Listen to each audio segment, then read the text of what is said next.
शर्जील इमाम अब पुलिस की कस्टडी में है। पिछले कई दिनों से पुलिस को शर्जील की तलाश थी। शर्जील पर मुल्क से गद्दारी के तहत दर्ज केस में दिल्ली, यूपी और बिहार की पुलिस तलाश कर रही थी और इसी कोशिश में दिल्ली पुलिस पटना गई हुई थी। पुलिस का कहना है कि पटना के करीब जहानाबाद के काको से पुलिस ने शर्जील को गिरफ्तार किया है, जबकि शर्जील इमाम ने ट्विटर हैंडल पर यह लिखा है कि मैंने खुद को दिल्ली पुलिस के सामने सरेंडर कर दिया है। मैं पुलिस जांच में मदद पहुंचाने को पूरी तरह तैयार हूं। मुझे कानून पर भरोसा है। अब मेरी सेफ्टी और सिक्योरिटी दिल्ली पुलिस के जिम्मे है। अमनो शांति बनी रहे। इससे पहले दिल्ली पुलिस ने कहा कि दोपहर करीब 3 बजे शर्जील को गिरफ्तार किया गया है। खबर है कि कोर्ट में पेशी के बाद दिल्ली पुलिस शर्जील को दिल्ली लाने की तैयारी में है। देर रात उसे दिल्ली लाया जा सकता है। दरअसल सीएए के तनाजे में आसाम से जुड़े शर्जील की तकरीर सोशल मीडिया पर वायरल होने के बाद शर्जील की गिरफ्तारी की मांग उठने लगी। आईआईटी मुंबई से कंप्यूटर साइंस में ग्रेजुएट शर्जील इमाम जवाहरलाल नेहरू यूनिवर्सिटी के सेंटर फॉर हिस्टोरिकल स्टडीज में रिसर्च के लिए दिल्ली आया था। एक टीम डिस्पैच किया बिहार, क्योंकि इसको लास्ट बिहार में देखा गया था। 25 तारीख को इसको बिहार में देखा गया था, फुलवारी शरीफ के एरिया में। वहाँ कोई रैली हो रही थी। हमारी टीम 25 को ही पटना गई। पटना पुलिस से 26 को पहुंच गई। 26 से पटना पुलिस और बिहार पुलिस लगातार हमें कोऑपरेट कर रही थी। बिहार पुलिस के कोऑपरेशन से लगातार हम रेड्स कर रहे थे।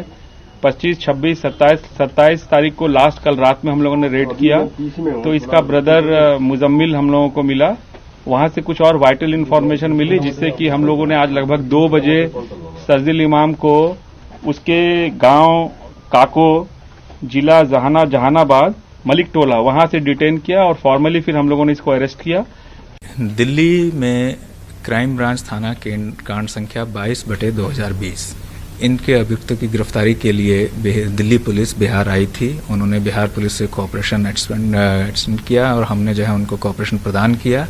इसी के तहत आज जहानाबाद जिला अंतर्गत काको थाना क्षेत्र में शर्जील इमाम की गिरफ्तारी की गई है और आगे की विधि सम्मत कार्रवाई अभी जो है की जा रही है। क्या दिल्ली पुलिस को हैंडओवर कर दिया गया है? कुछ बात करते हैं। अभी जो है ये अंडर प्रोसेस है। ये प्रोसेस कंप्लीट, मैंने बताया कि जो है कि विधि सम्मत कार्रवाई की जा रही है, वो अंडर प्रोसेस है। उसके कंप्लीट होने के बाद ऐसी जानकारी आ रही है कि नेपाल भागने की फिराक में था। ये सब चीजें अनुसंधान के बिंदु हैं, जिस पर दिल्ली के ही संबंधित पदाधिकारी कहें तो ज्यादा बेहतर होगा। यूपी में 19 दिसंबर को सीएए की मुखालफत में हुए पुरतशद्दुद एहतजाज में पुलिस की बर्बरियत किसी से छुपी हुई नहीं है। सोशल मीडिया पर कई ऐसे वीडियो देखने को मिले जिसमें मुबैना तौर पर पुलिस की बर्बरियत मंजर आम पर आई। पुलिस बर्बरियत के शिकार ऐसे ही कुछ मुतासरीन ने दिल्ली का दौरा किया। इस दौरान जो बातें उन मुतासरीन ने हमारे नुमाइंदे खुर्रम शहजाद के साथ शेयर की, उससे ये पता चलता है कि यूपी पुलिस जो दावे कर रही है उसमें कुछ कहीं न कहीं एक झूठ छुपा हुआ है।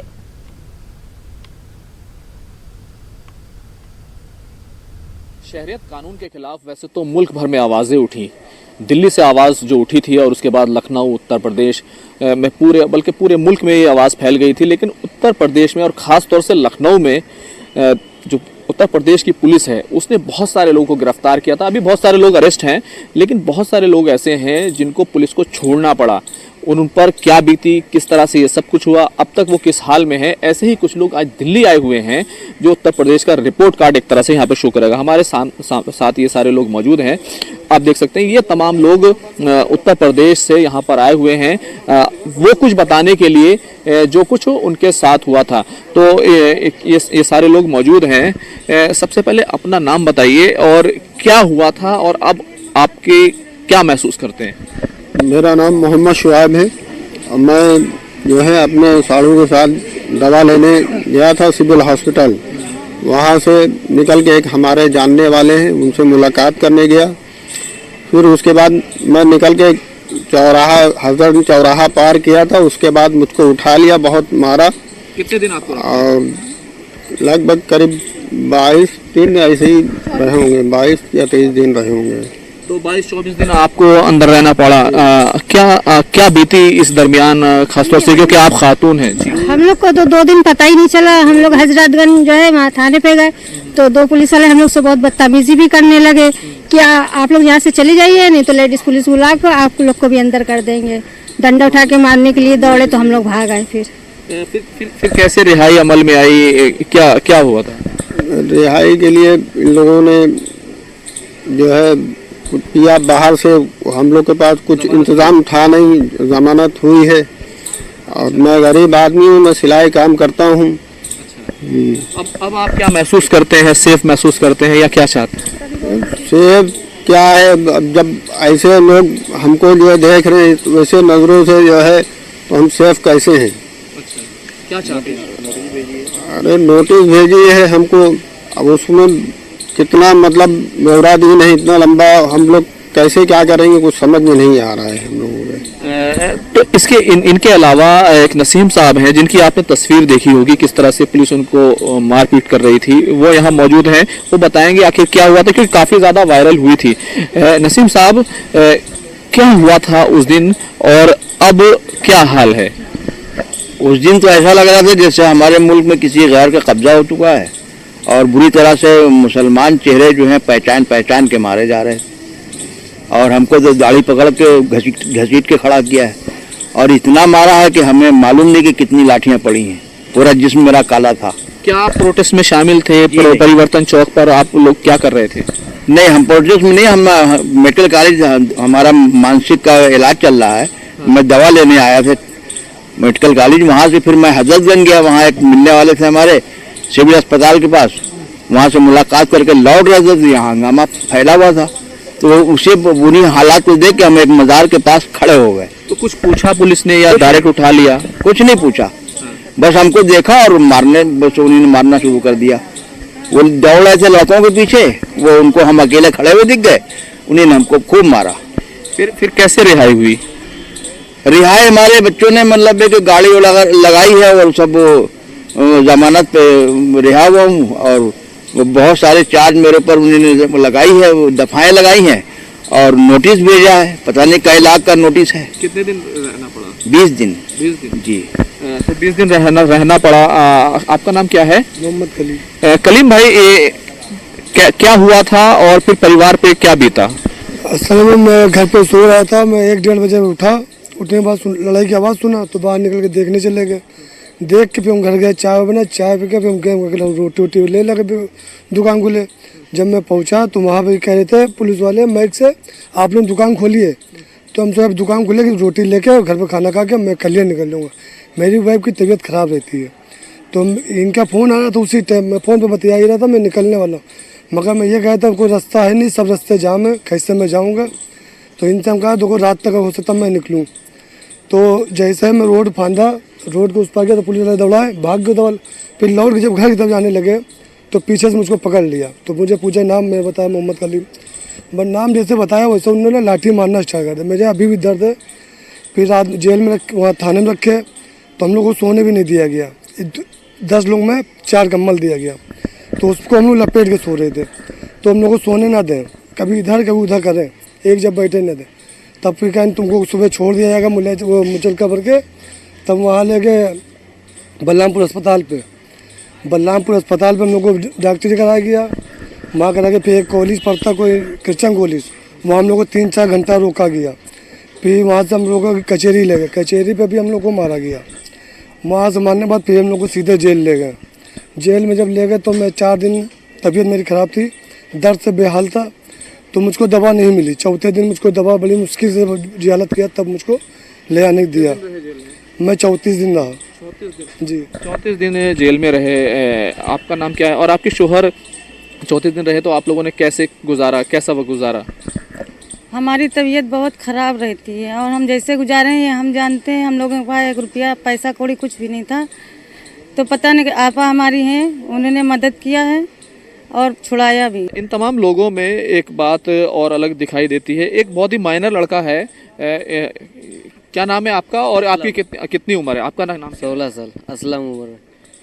कैसे आपको पकड़ा गया था कि आप क्या कर रहे थे? हम जो होटल में काम कर रहे थे, होटल में काम करके 3 बजे छुट्टी मिला, 3 बजे छुट्टी मिले सोने चले गया।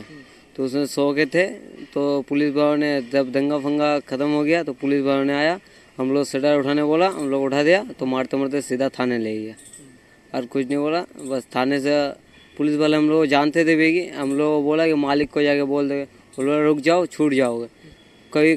कई पुलिस वालों ने बोला भी कि सुबह छोड़ देंगे, लेकिन सुबह छोड़ा नहीं, सीधा जेल में ले गया। तो ये तमाम उत्तर प्रदेश के वो लोग हैं जो यहाँ पर दिल्ली आए हैं और अपनी बात रख रहे हैं। लेकिन एक बात तो तय है, इससे ज़रूर साफ़ हो जाता है कि दंगे या फिर कहना चाहिए कि एहतजाज, जिस तरह से शहरियत कानून के खिलाफ एहतजाज हुआ, उसमें सिर्फ वो लोग नहीं पकड़े गए जो एहतजाज कर रहे थे, बल्कि वो मासूम लोग भी पकड़े गए जो उसमें शामिल नहीं थे। उनको छोड़ दिया गया, लेकिन मुकदमे अभी भी लगे हुए हैं। कैमरामैन गौरव गिरी के साथ खुर्रम शहजाद, न्यूज़ 18 उर्दू, दिल्ली। कोलकाता के प्रेसिडेंसी यूनिवर्सिटी में सीएए और एनआरसी के खिलाफ एहतजाज कर रहे तलबा ने अपनी तहरीक में तारीखी वाक़े की याद ताज़ा कर दी। तलबा की जानिब से सीएए और एनआरसी के खिलाफ यूनिवर्सिटी के तारीखी जीने पर 20 फुट में आज़ादी का नारा पेंट किया गया। यूनिवर्सिटी के तलबा ने यूनिवर्सिटी के सबसे बड़े जीने पर आज़ादी लफ्ज़ पेंट किया है। ये वही जीना है जहां 104 साल कबल नेताजी सुभाष चंद्र बोस और प्रोफेसर ओटेन के साथ तनाज़ा हुआ था। अब ये जीना शहर तरमीमी एक्ट के खिलाफ प्रेसिडेंसी यूनिवर्सिटी के तलबा की तहरीक का मरकज़ बन गया है। तलबा ने 13 घंटे की मशक्क़त के बाद ये नारा पेंट किया। असल में ये जो मतलब जो पोर्टिको है हमारी, जो हर जगह आंदोलन होता है, सब आंदोलन की जन्मभूमि है पोर्टिको है। तो वो 100 साल से पहले जब डिरोजियो थे यही के प्रोफेसर, तब भी ये पोर्टिको वही आंदोलन का जो वार्ता है वो दिया करता था। तो ये आज़ादी का जो स्लोगन है, हम देख रहे हैं कि सारा देश में वो फी हाइक के खिलाफ मूवमेंट हो, कहीं पे जो बेसिक नेसेसिटीज़ हो, जो हॉस्टल हो, हमारा यहीं पे हॉस्टल है, कुछ और जो बेसिक क्वालिटीज़ है, उन सब एमेनिटीज़ के लिए जो लड़ाई हो रही है, सीए के खिलाफ जो लड़ाई हो रही है, जो संविधान बचाने के लिए जो लड़ाई हो रही है, हर जगह पे ये आज़ादी और ये जो फीस ये उस लड़ाई का एक प्रतीक हो गया है। तो इस कारण से यहीं पे जो आंदोलन हो रहा है, हॉस्टल आंदोलन, जो हॉस्टल को जो वर्तमान जो बॉर्डर से और जो ये के अलामनाई है जो पहले हॉस्टल में रहते थे, वो सब मिलके ये हम लोग ये डिसीजन लिए कि हम यहीं पे ये जो पोर्टिको है जो सिंपलाइज करते हैं, वो 23 जनवरी को भी ये मूवमेंट चल रहा था। तो नेताजी सुभाष बोस का वो जन्म दिवस है, तो हम चाहते हैं कि सारे देश में वो देश प्रेम के दिवस के नाम पे वो इसको पालन किया जाए। मकसद यही है कि देश को जगाना है अभी, क्योंकि अभी इट्स हाई टाइम, क्योंकि अभी यहाँ पे हम देख रहे हैं सीए, एनआरसी, एनपीआर, ये सब जो हो रहा है अभी स्टेट स्पॉन्सर्ड, क्या कहते हैं उसे, स्टेट स्पॉन्सर्ड जो छात्र के ऊपर जो हमला हो रहा है, एमयू, जेएनयू, जादवपुर में भी, पता नहीं कभी प्रेसिडेंसी में भी हो सकता है। तो यही बात है कि अभी हमको जगाना है, अभी हम सब छात्र को एक साथ आके इस देश को, देशवासियों को ये जताना है कि अभी हमें आज़ादी चाहिए। हमें आज़ादी इसलिए चाहिए क्योंकि हमको देश की जो संविधान है उसको रक्षा करना चाहिए। ये है वो ऐतिहासिक तारीखी सीढ़ी जहाँ से नेताजी सुभाष चंद्र बोस ने आज़ादी का नारा दिया था। उन्हें इस कॉलेज से, जो उस वक्त प्रेसिडेंसी कॉलेज था, यहाँ से निकाला गया था। आज एक बार फिर बरसों बाद स्टूडेंट्स ने यहाँ पर आज़ादी का नारा दिया है, स्लोगन लिखा है। आप देख सकते हैं कि सख्त मेहनत के बाद इसी तारीखी सीढ़ी पर ही स्टूडेंट्स ने आज़ादी का नारा लिखा है। आज़ादी सीए से, आज़ादी एनआरसी से, आज़ादी एनपीआर से, आज़ादी फीस हाइक से। तो स्टूडेंट्स का एहतजाज जारी है। बंगाल में बड़े पैमाने पर सीए, एनआरसी के खिलाफ एहतजाज हो रहा है। स्टूडेंट्स भी इस एहतजाज में शामिल हैं, इस उम्मीद के साथ कि उनके जज्बात को, उनके ख्यालात को भी मरकज़ी हुकूमत समझेगी। कैमरामैन पिंटू के साथ शबाना एजाज, न्यूज़ 18 उर्दू। शाहीनबाग की तर्ज पर महाराष्ट्र के उदगीर में पुलिस स्टेशन के रूबरू गांधी गार्डन में खवातीन का एहतजाज जारी है। एहतजाज आज 7वें रोज़ में दाखिल हो चुका है। एहतजाज में कसीर तादाद में न सिर्फ मकामी बल्कि आसपास के देहात की खवातीन भी शिरकत कर रही हैं। इस एहतजाज में खवातीन की हौसला अफजाई के लिए लगातार दूर दूर से उलमाए किराम और दानिश्वर आकर खिताब कर रहे हैं। एहतजाजी खवातीन के मुताबिक वो सीएए की मनसूखी तक अपने एहतजाज को जारी रखेंगी। इस एहतजाज को कामयाब बनाने के लिए शहर के नौजवान अपनी तमाम मसरूफियात को तर्क कर चुके हैं। खवातीन का ये एहतजाज अब तक पुरअमन रहा है और पुलिस की जानिब से मुजाहिरीन को किसी भी तरह की परेशानी का सामना नहीं करना पड़ा है। जो लोग भी इस आंदोलन में हिस्सा ले रहे हैं और अपनी हक की लड़ाई लड़ रहे हैं, वो बिल्कुल सही कर रहे हैं, क्योंकि इसमें हमारा कोई कसूर नहीं है। हम यहाँ की मिट्टी पे पैदा हुए हैं, हमारे माँ बाप यहाँ पैदा हुए हैं, तो गवर्नमेंट ने हमको ग्रीन कार्ड नहीं दिया है, जैसे अमेरिका में देते हैं हर जगह ग्रीन कार्ड होल्डर, चाहे उनके पेरेंट्स कहीं से भी हो, लेकिन वो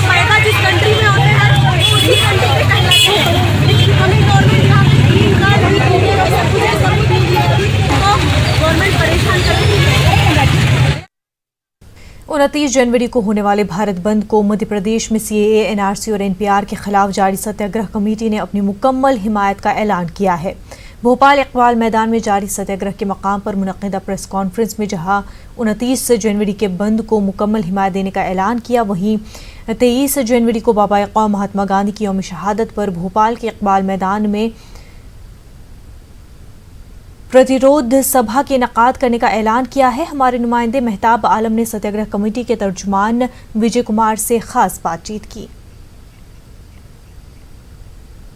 ये एनआरसी और एनपीआर को लेकर भोपाल में 1 जनवरी से सत्याग्रह तो जारी ही है, लेकिन अब इसको और बड़ा रूप देने के लिए, एक विस्तार रूप देने के लिए 30 जनवरी को एक बड़ा प्रोग्राम जो है विरोध प्रतिरोध सभा होने जा रही है। इसके साथ साथ कल की जो बंद है उस पर बातचीत करने के लिए हमारे साथ विजय कुमार जी मौजूद। आइए जानते हैं विजय जी, कल तो जो है बंद भी हो रहा है, तो बंद के बाद फिर आप जो है एक बड़ा प्रतिरोध जो है कार्यक्रम क्यों कर रहे हैं? देखिए, कल जो बंद है ये लगभग 1 महीना पुराना कॉल है और ये Satyagraha Aayojan Samiti coordination committee against CAA, NPR, NRC Madhya Pradesh इस बंद का पूर्ण समर्थन करती है और हम इस बंद के साथ जितने भी लोग हैं, जो पूरे भोपाल के, मध्य प्रदेश के लोग हैं जो इसके खिलाफ खड़े हैं, हम उनके साथ मिलकर इस बंद को सफल बनाएंगे। दूसरा ये कि हम 30 तारीख को इसलिए कर रहे हैं, 30 तारीख को एक प्रतिरोध सभा इकबाल मैदान में प्रदेश स्तरीय प्रतिरोध सभा आयोजित करने का मुख्य मकसद इसलिए है क्योंकि आपको मालूम है कि 30 तारीख को गांधी जी की शहादत हुई थी। वो गांधी जी जिन्होंने एक धर्मनिरपेक्ष भारत की नींव रखी, उनकी हत्या एक हिंदू राष्ट्र को मान्यता देने वाले नाथूराम गोडसे के द्वारा की गई। मतलब कि कल परसों का दिन ये साबित करेगा कि इस देश में जो सरकार है, जो हुकूमत है, वो गोडसे के साथ है या गांधी के साथ है। गांधी जिसने जो संविधान में जिनकी वजह से ये सब बातें आई, गांधी, बाबा साहब अम्बेडकर, जयपाल मुंडा जैसे कई लोगों की वजह से कि नागरिकता का आधार केवल जन्म होना चाहिए, जिस देश में जो पैदा हुआ है वो भारत का नागरिक होगा। आज जिस गोडसे ने उस गांधी और गांधी के विचार की हत्या की, धर्मनिरपेक्ष भारत की हत्या की, वो को मानने वाले लोग सत्ता में हैं, हुकूमत में हैं। तो 30 तारीख इसलिए भी महत्वपूर्ण है कि हम उनको बेनकाब करेंगे, गोडसे की संतानों को बेनकाब करेंगे, गोडसे की राजनीति को बेनकाब करेंगे 30 तारीख की शहादत दिवस पर। आप 30 तारीख को सभा जो करने जा रहे हैं, तो क्या भोपाल मध्य प्रदेश के लोग रहेंगे या हिंदुस्तान के अलग अलग शहरों से भी लोगों को बुलाएंगे, और कितनी संख्या में लोगों के आने को उम्मीद है? जामिया से, जहाँ पे इस मनुवादी सरकार, ब्राह्मणवादी सरकार ने हमले किए जिन छात्रों के ऊपर, उन छात्रों के प्रतिनिधि हमारे बीच में रहेंगे। इसके अलावा मेधा पाटकर जी हैं, लज्जा शंकर हरदिनिया जी हैं, अनिल सदगोपाल जी हैं, जैसे कई नामी हस्तियां हमारे बीच में रहेंगी। इसके अलावा ये चारों पांचों धर्मगुरु जो भोपाल के हैं, जैसे आर्च बिशप आज ही यहाँ पर आए हुए थे, उन्होंने समर्थन दिया है लियो ने, और इसके अलावा वो 30 तारीख को मौजूद रहेंगे यहाँ पे। तो सिख धर्मगुरु, ईसाई धर्मगुरु, जैन धर्मगुरु, पारसी, ये बुद्ध धर्मगुरु, ये सभी लोग हमारे बीच में रहेंगे और इस सत्याग्रह को, इस सभा को समर्थन देंगे। दिल्ली के प्रेस क्लब में आज सीनियर एडवोकेट और सामाजिक कारकुन प्रशांत भूषण ने एक प्रेस कॉन्फ्रेंस से खिताब किया। इस मौके पर उन्होंने हिंदुस्तान में पनाह लिए हुए रोहिंग्या मुसलमानों को मुल्क की शहरियत दिए जाने की हिमायत करते हुए मरकजी हुकूमत को निशाना बनाया। प्रशांत भूषण ने इस दौरान इंटरनेशनल कोर्ट ऑफ जस्टिस के फैसले का हवाला देते हुए मरकजी हुकूमत से रोहिंग्याई मुसलमानों के साथ इंसाफ करने का मुतालबा किया। और ये सारे इंटरनेशनल ऑर्गेनाइजेशंस, यूनाइटेड नेशंस के सारे ऑर्गेनाइजेशंस ने बोला है कि म्यांमार में रोहिंग्याओं का बहुत बड़ा नरसंहार हुआ है, जिसकी वजह से इन लोगों को भाग के शरण लेनी पड़ी है। लेकिन दुर्भाग्य की बात यह है कि हिंदुस्तान की सरकार, ये मौजूदा सरकार बार बार यही कहती है कि नहीं, ये तो कोई शरणार्थी नहीं है, कोई, ये लोग तो टेररिस्ट हैं, जबकि इसका कोई भी प्रमाण नहीं है। सब जगह ये बात मानी जा चुकी है कि रोहिंग्याओं ने कोई टेररिज्म वगैरह कुछ नहीं किया है।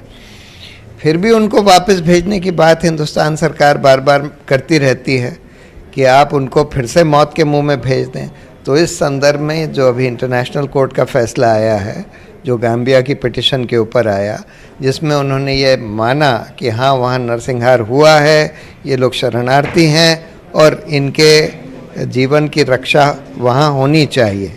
तो अब उम्मीद है कि भारत सरकार इस फैसले को रिस्पेक्ट करेगी और बार बार जो ये कहती रही है कि हम इनको वापस भेज देंगे मौत के मुंह में। एक तरफ आप कह रहे हैं कि हम सिटीजनशिप अमेंडमेंट एक्ट ला रहे हैं जिससे शरणार्थियों को हम यहाँ पर हिंदुस्तान की नागरिकता दे सकें, दूसरी तरफ जो एक्चुअल शरणार्थी हैं, जो नरसिंहार से भाग कर आए हैं, उनको आप देने के लिए नहीं तैयार हैं, लॉन्ग टर्म वीज़ा भी देने के लिए नहीं तैयार हैं। ये तो बिल्कुल हिपोक्रेसी हुई ना। जवाहरलाल नेहरू यूनिवर्सिटी के कैफेटेरिया में सना इकराम की नॉवेल ग्रेट टावर का रस्मी इजरा अमल में आया। रस्मी इजरा तकरीब में कई नामवर अदीबों ने शिरकत की और सना इकराम की तसनीफ की जमकर सताइश की। आप देखिए रिपोर्ट, हमें दीजिए इजाजत, आदाब।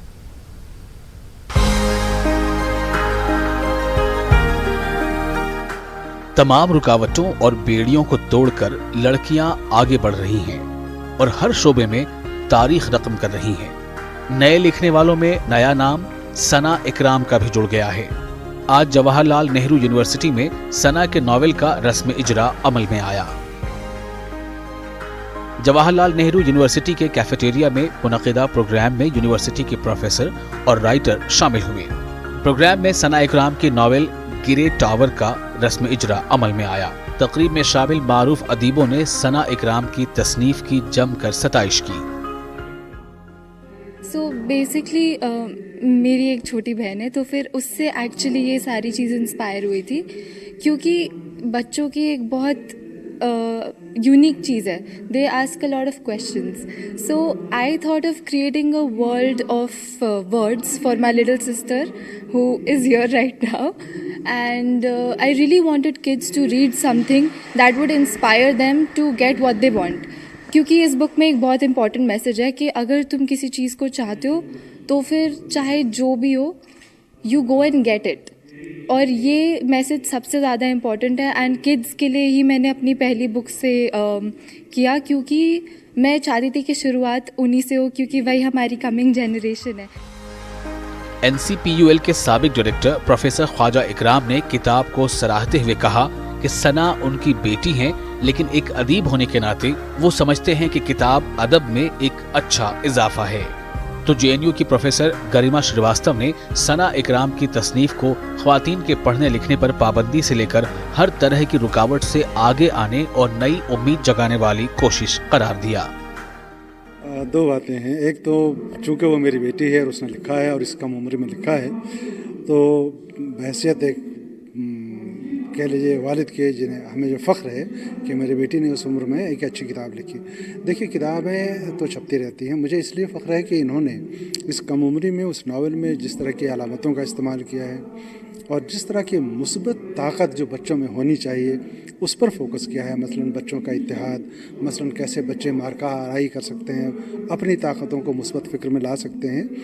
ये किताब जब उसने लिखी बुनियादी तौर पर अपनी छोटी बहन सारा फातिमा के लिए लिखी थी, लेकिन मैं अपने एक दोस्त हैं मैनचेस्टर यूनिवर्सिटी में, उनको भेजा कि ये देखिए कैसी किताब। उन्होंने इतनी तारीफ़ की और ये कहा कि ये छपनी चाहिए। सना का ये पहला नावल है, छोटा सा ही नावल है, लेकिन ये एक बड़ी उम्मीद की तरफ इशारा करता है, ख़ास करके आज के समय में जहाँ पर ये पूरी पीढ़ी इंटरनेट की पीढ़ी है।